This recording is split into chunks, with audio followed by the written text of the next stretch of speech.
बिल्कुल, एक बात आप समझ लो। आज मेरा एक पुराना हमारे कॉलेज के ज़माने का दोस्त है और कम्युनिस्ट है। वो मुझे एक बार बोला कि आज देश का सबसे बड़ा कॉमरेड नरेंद्र मोदी है। क्यों? हुँ, क्योंकि उसने पूरा लेफ्ट का जो ओरिजिनल प्रोग्राम है वेलफेयर स्टेट, वो उसने उठा लिया है। इतनी तो वेलफेयर स्टेट कभी थी ही नहीं, इतना वेलफेयर स्टेट बना दिया है गरीबों के लिए। लेकिन उसको मैंने बोला, लेकिन ये सक्सेसफुल कैसे हुआ पता नहीं चलता। तो मैंने उसको बोल दिया कि भैया मोदी जी ने, मैं परसों यही बात तो ओमकार जी के प्रोग्राम में भी बोला था कि जी, मोदी मतलब डिलीवरी होती है। अब देखिए एक हफ्ते पहले जो 6-5 दिन वो यूपी में थे, वो चिल्लाए लोग बहुत कि भैया ये तो इलेक्शन के लिए आ गए, लेकिन ये डिलीवरी के लिए आ गए। पिछले 7 साल में चेंज क्या हुआ है? 2014 के पहले एक बात होती थी कि आश्वासन देने आते थे चुनाव के पहले। ये पहली बार हम देख रहे हैं कि वो डिलीवरी देने आए। कोई देखो हमने ये हाईवे बनाया, इसका लोकार्पण करेंगे, उसका लोकार्पण करेंगे, ये शुरू हो गया, वो ये आधा हो गया, इसका भूमि पूजन करेंगे। यानी डिलीवरी चल रही है, आश्वासन नहीं दिया जा रहा है। ये फर्क हमें समझना चाहिए। चुनाव का पूरा एजेंडा कैसे बदल गया।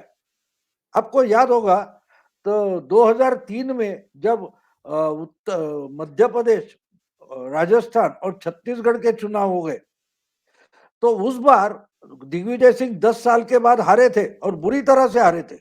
उमा भारती जोर शोर से जीत गई थी। तो उस वक्त मैंने मीडिया में उस कि बीएसपी जीत गई। बीएसपी का मतलब बिजली, सड़क, पानी, उस पर कांग्रेस हारी है। कांग्रेस अगर हारी है छत्तीसगढ़, राजस्थान और मध्य प्रदेश में, तो बीएसपी से हारी है, मतलब बिजली, सड़क, पानी के कारण हारी है। आज हम देखते हैं 2019 का चुनाव आ गया और 2014 तक वही एजेंडा रहा। बिजली नहीं आती, पानी नहीं मिलता, रास्ते ठीक नहीं है। 2014 के बाद आहिस्ते आहिस्ते भाषा बदल गई है, बिल्कुल बदल गई। आज हम ये जो चीजें हैं कि हम गांव गांव में बिजली लाएंगे, हम गांव में सड़कें बनाएंगे, या पीने का पानी होगा, इस पर कोई बोलता नहीं, क्योंकि ये अभी लोगों को इसकी जरूरत नहीं, पहुंच गया ऑलरेडी। और बहुत जगह, कुछ जगह बचे। कोई अभी चैनल वाला उठा, ऐसे कैसे बोल सकते हो, ये देखो यहाँ नहीं है। तो आप चावल की बोरी में कोई एक कंकड़ निकाल के दिखा सकते हो कि क्या चावल की बोरी बोल रहे हैं, इसमें तो 3 कंकड़ है। इन्हें बाकी का बोरा चावल से भरा हुआ नहीं दिखाएंगे और 3 कंकड़ निकाल के दिखाएंगे, ऐसे दिखाने वाले होंगे। लेकिन आप पूरा पॉलिटिकल एजेंडा देखिए। आजकल कोई भी चुनाव में बिजली, सड़क, पानी की भाषा नहीं होती। अगर आप 70 के जमाने में जाओ, 80 के जमाने में जाओ, तो उस वक्त रोटी, कपड़ा, मकान ये एजेंडा होता था चुनाव का। 90 के बाद बिजली, सड़क, पानी ये एजेंडा हुआ था और 14 के बाद ये एजेंडा गया है। अब मैंने क्या किया है, 5 साल में सत्ता में था तो मैंने क्या किया है वो बताना जरूरी है। और वो बताने के लिए ना मायावती के पास कुछ है, ना अखिलेश के पास कुछ है, ना तो प्रियंका के पास कुछ है।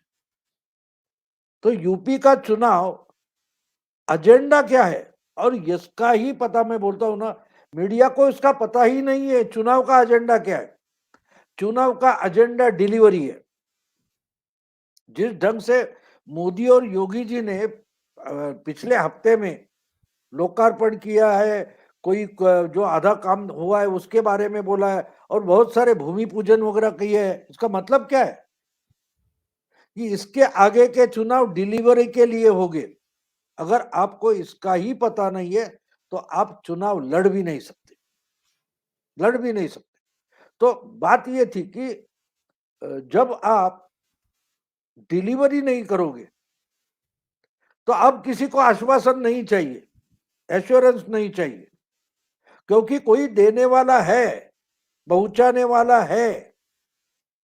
तो आप बोगस आश्वासन देकर चुनाव लड़ नहीं सकते, और लड़ नहीं सकते इसलिए जीत भी नहीं सकते, जीत भी नहीं सकते।